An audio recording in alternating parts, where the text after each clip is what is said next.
Halo semuanya, kami dari kelompok 7 ingin menjelaskan materi bab 5 yang berisi tentang dakwah Islam dengan kearifan dan kedamaian di Nusantara. Ini nama-nama dari anggota kelompok kami. Yang pertama, Dewi Mulyani. Yang kedua, Tasya Aryani Putri. Yang ketiga, Trisna Amalia Nurfadilah. 1. Masuknya Islam di Nusantara. Menurut hasil seminar Masuknya Islam di Nusantara pada tanggal 17 sampai 20 Maret 1953 di Medan yang dihadiri oleh sejumlah budayawan dan sejarawan Nusantara. Disebutkan bahwa agama Islam masuk ke Nusantara pertama kali pada abad pertama Hijriah, kira-kira abad 18 Masehi. Islam masuk ke Nusantara melalui dua jalur, yaitu A. Jalur utara, dengan rute dari Arab, yaitu Makkah dan Madinah, dari Damaskus, Baghdad, Gujarat, yaitu dari pantai barat India, Sri Lanka, hingga Nusantara. B. Jalur selatan, dengan rute dari Arab, yaitu Makkah dan Madinah, Yaman, Gujarat, Sri Lanka, hingga Nusantara. Daerah pertama di Nusantara yang dimasuki Islam adalah pantai Sumatera bagian utara. Berasal dari daerah itulah, Islam mulai menyebar ke berbagai pelosok Nusantara, yaitu wilayah-wilayah Pulau Sumatera selain pantai Sumatera bagian utara, Pulau Jawa, Pulau Sulawesi, Pulau Kalimantan, Kepulauan Maluku, dan sekitarnya. Dalam kurun waktu yang berbeda-beda, penyebab masuknya Islam ke Nusantara. Hal ini disebabkan karena berbagai hal, yaitu sebagai berikut. A. Adanya dorongan kewajiban bagi setiap muslim atau muslimah, khususnya para ulamanya, untuk berdakwah menyiarkan Islam sesuai dengan kemampuan mereka masing-masing. B. Adanya kesungguhan hati dan keulatan para juru dakwah untuk berdakwah secara terus-menerus kepada keluarga, para tetangga, dan masyarakat sekitarnya. C. Persyaratan untuk memasuki Islam sangatlah mudah. D. Ajaran persamaan hak dalam agama Islam. E. Raja-raja Islam yang ada di berbagai wilayah Nusantara ikut berperan aktif melaksanakan kegiatan dakwah Islamiyah, khususnya terhadap rakyat mereka. 2. Strategi dakwah Islam di Nusantara. Strategi masuknya Islam ke Nusantara menggunakan cara damai dan dilakukan dengan cara-cara sebagai berikut.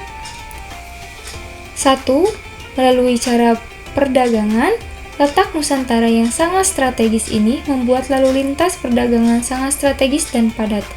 Para ulama dan mubalik yang diduga memiliki pengaruh dan motivasi dalam upaya penyebaran Islam di Nusantara. 2. Melalui pernikahan.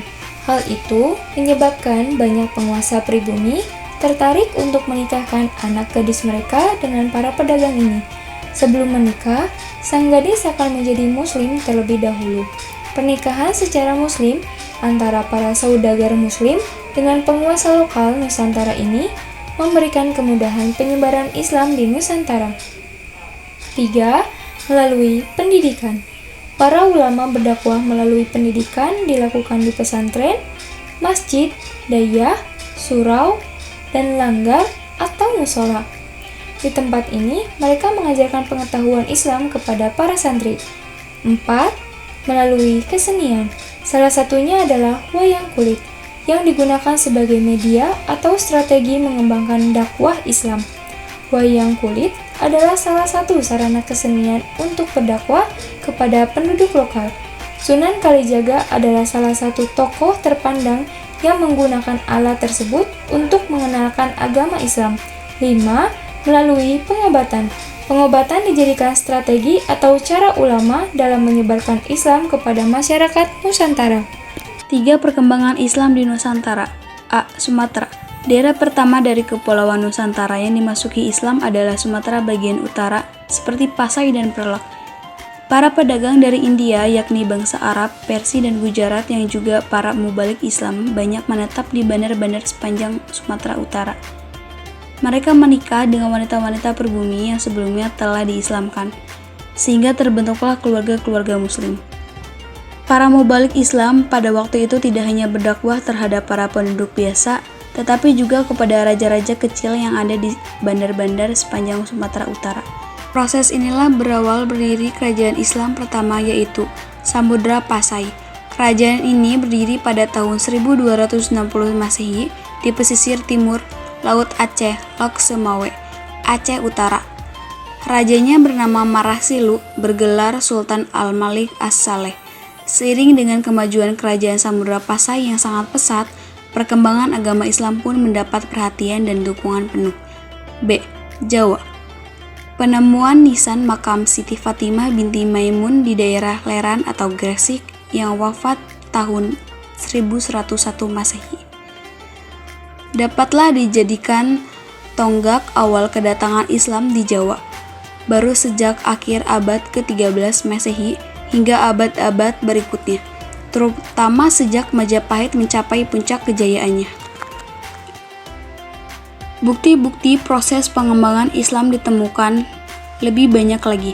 Untuk masa-masa selanjutnya, pengembangan Islam di tanah Jawa dilakukan oleh para ulama dan mubalik yang kemudian terkenal dengan sebutan Wali Sanga atau sebutan 9 wali. C. Sulawesi. Sejak abad ke-15 Masehi, sudah didatangi oleh para pedagang muslim dari Sumatera, Malaka, dan Jawa Gowatalo. Telah terdapat kelompok-kelompok masyarakat muslim dalam jumlah yang cukup besar. Kemudian, atas jasa Dato Rimbandang dan Dato Sulaimana, penyebaran dan pengembangan Islam menjadi lebih intensif dan mendapat kemajuan yang pesat. Setelah resmi menjadi kerajaan bercorak Islam, Goa melakukan perluasan kekuasaannya. Kerajaan Goa pun menjadi kerajaan yang kaya raya dan disegani pada masanya. D. Kalimantan merupakan pulau yang paling luas di antara pulau-pulau lain di Nusantara.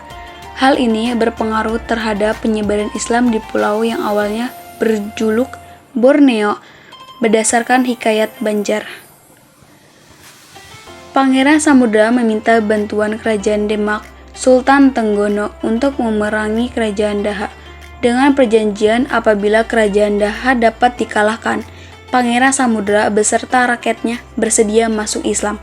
Ternyata berkat bantuan tentara Demak, Pangeran Tumenggung dan kerajaan Daha dapat ditundukkan sesuai dengan perjanjian.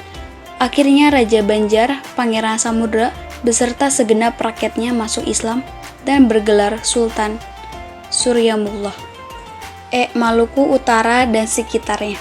Antara tahun 1400 sampai 1500 Masehi, abad ke-15, Islam telah masuk dan berkembang di Maluku, dibawa oleh para pedagang muslim dari Pasai, Malaka, dan Jawa. Mereka yang sudah beragama Islam banyak yang pergi ke pesantren-pesantren di Jawa Timur untuk mempelajari Islam. Raja-raja di Maluku yang masuk Islam diantaranya: A. Raja Ternate, B. Raja Tidore, C. Raja Jailolo, D. Raja Bacan. Selain masuk dan berkembang di Maluku, Islam juga masuk ke Irian yang disiarkan oleh raja-raja Islam Maluku, para pedagang dan para mubalik yang juga berasal dan Maluku. 4. Peranan lembaga dan tokoh dalam membangun Nusantara. 1. Masa penjajahan. A. Peranan umat Islam pada masa penjajahan. Ajaran Islam telah banyak mendatangkan perubahan. Perubahan-perubahan itu antara lain sebagai berikut. 1. Masyarakat Nusantara dibebaskan dari pemujaan berhala dan pendewaan raja-raja serta dibimbing agar menghambakan diri hanya kepada Allah, Tuhan Yang Maha Esa. 2. Rasa persamaan dan rasa keadilan yang diajarkan Islam. 3. Semangat cinta tanah air dan rasa kebangsaan. 4. Semboyan yang diajarkan Islam yang berbunyi, Islam adalah agama yang cinta damai tetapi lebih cinta kemerdekaan, telah mampu mendorong masyarakat Nusantara untuk melakukan usaha-usaha mewujudkan kemerdekaan bangsanya dengan berbagai cara. B. Kontribusi lembaga Islam dan tokoh ulama Islam dalam berbangsa. 1. Perlawanan terhadap penjajah Portugis. 2. Perlawanan terhadap penjajah Belanda. 2. Masa Perang Kemerdekaan. A. Peranan ulama Islam pada masa Perang Kemerdekaan. Peranan ulama Islam Nusantara pada masa Perang Kemerdekaan ada dua macam, yaitu sebagai berikut. 1. Ulama membina kader umat Islam melalui pesantren dan aktif dalam pembinaan masyarakat. 2. Para ulama turut berjuang secara fisik sebagai pemimpin perang. B. Peranan organisasi dan pondok pesantren pada masa perang kemerdekaan.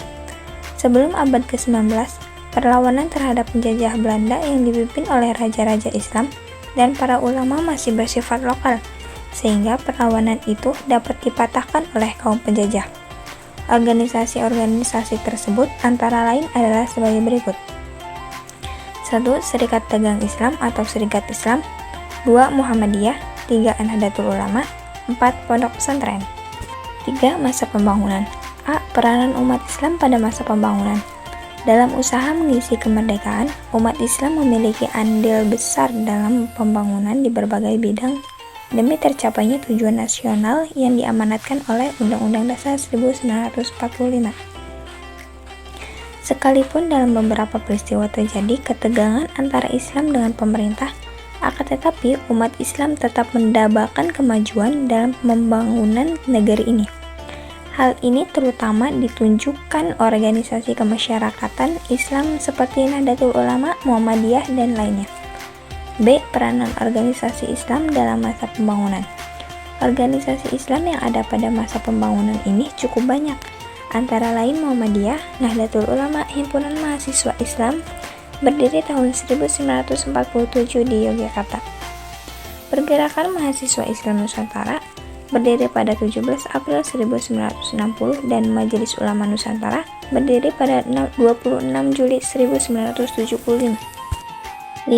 Hikmah perkembangan Islam di Nusantara. 1. Memberikan inspirasi baru terbentuknya sebuah nuansa damai bagi perkembangan agama yang sudah ada di Nusantara ini. Keyakinan kepada Tuhan Yang Maha Esa berkembang dalam tatanan kehidupan menjadi baik pula. 2. Para ulama yang terus gigih mengupayakan pencerahan terhadap umat Islam. 3. Pencerahan yang berkemajuan telah memberikan keteladanan kesuksesan berliterasi dan berkarya untuk mewujudkan masyarakat Islam gemar membaca dan mendalami Al-Quran.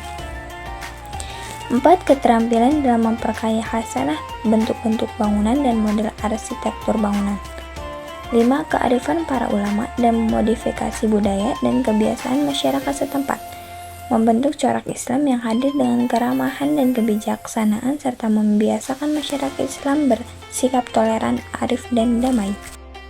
6. Menelisik kultur dan budaya penghormatan para pendahulu dengan memanfaatkan peninggalan sejarah baik berupa karya seni, adat istiadat, makam, masjid, maupun peninggalan lainnya yang dijadikan pembelajaran untuk memberikan penghormatan para pendahulu. 7. Harisma ulama atau ilmuwan yang telah memberikan kontribusi besar dalam berperilaku telah dipraktekkan dengan penuh keteladanan. 8. Kekhasan dalam kehidupan masyarakat, membentuk karakter guyup rukun, bergotong royong, mengokohkan sikap tetap bersatu, rukun, dan bersama-sama mempertahankan negara kesatuan dari ancaman dan dorongan luar dan dari dalam negeri. 9. Sadar menjalani kehidupan dalam sejarah berbangsa telah membentuk jati diri nasionalisme. Terima kasih.